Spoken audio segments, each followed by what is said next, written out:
ନବରଙ୍ଗପୁର ଜିଲ୍ଲା କୋଡିଙ୍ଗା ରେଞ୍ଜ ଅଧୀନ ବରଙ୍ଗାଠାରେ ଦୀର୍ଘ ଦିନ ଧରି ଏକ ଜଙ୍ଗଲୀ ଭାଲୁ ଖାଦ୍ୟ ଅନ୍ୱେଷଣରେ ଗ୍ରାମ ଭିତରକୁ ଆସି ଉପଦ୍ରବ କରିବା ସହ ଗ୍ରାମର ଘରଗୁଡ଼ିକ ଭିତରକୁ ପଶି ବିଭିନ୍ନ ପ୍ରକାର ଖାଦ୍ୟ ଖାଇବା ସହ ନଷ୍ଟ କରୁଥିଲା।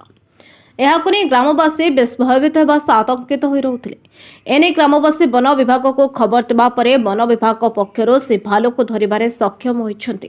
ଭାଲୁଟି ସେହି ଗାଁ ଜଙ୍ଗଲ ନିକଟରେ ଥିବା ଏକ ନିର୍ମାଣାଧୀନ ଘର ଭିତରେ ପଶି ରହିଥିବା ଖବର ପାଇବା ପରେ ବନ ବିଭାଗ ଘରକୁ ସବୁଆଡୁ ବନ୍ଦ କରିବା ସହ ଜନ୍ତା ବସେଇ ଭାଲୁଟିକୁ ଧରିଥିଲା। ନବରଙ୍ଗପୁର ଡିଏଫଓ ଶୁଭେନ୍ଦୁ ବେହେରାଙ୍କ ନିର୍ଦ୍ଦେଶ କ୍ରମେ ସ୍ୱତନ୍ତ୍ର ଟିମ୍ ସହ ଜଙ୍ଗଲୀ ଜନ୍ତୁ ଉଦ୍ଧାରକାରୀ ଦଳ ସେ ଗାଁରେ ନିୟୋଜିତ ହୋଇଥିଲେ ଓ ଭାଲୁଟିକୁ ଧରିବାରେ ସକ୍ଷମ ହୋଇଥିଲେ। ଭାଲୁ ଏକ ଅଜଣା ସ୍ଥାନରେ ରଖାଯିବା ସହିତ ଭାଲୁର ସ୍ୱାସ୍ଥ୍ୟ ପରୀକ୍ଷା କରାଯାଇଛି। ଭାଲୁଟି ସୁସ୍ଥ ହେବା ପରେ ଏକ ଅଜଣା ସ୍ଥାନରେ ଛଡ଼ାଯିବ ବୋଲି ଡିଏଫଓ ସୂଚନା ଦେଇଛନ୍ତି। ଆମ ନବରଙ୍ଗପୁର ଫରେଷ୍ଟ ଡିଭିଜନର କୋଡିଙ୍ଗା ରେଞ୍ଜରେ ବରଗାଁ ଗାଁରେ ଗତ 1 ମାସ ହେଲା ଗୋଟେ ଭାଲୁ ବହୁତ ବିପଦ ସୃଷ୍ଟି କରୁଥିଲା। ଆଉ ସେ ଭାଲୁଟି କୁ ଆମେ ସର୍ଭେଲାନ୍ସରେ ରଖିଥିଲୁ, ତାର ମୁଭମେଣ୍ଟ ସଦାବେଳେ ୱାଚ୍ କରୁଥିଲୁ।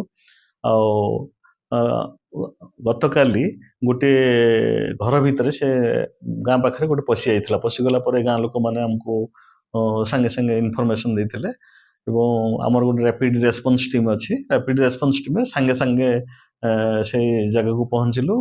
ଭାଲୁଟିକୁ ଆମର ଯାନ୍ତ୍ରିକ କୌଶଳ କ୍ରମେ ଆମେ ତାକୁ ରେସ୍କ୍ୟୁ କଲୁ ଏବଂ ତାର ବର୍ତ୍ତମାନ ସ୍ୱାସ୍ଥ୍ୟ ପରୀକ୍ଷା ଚାଲିଛି।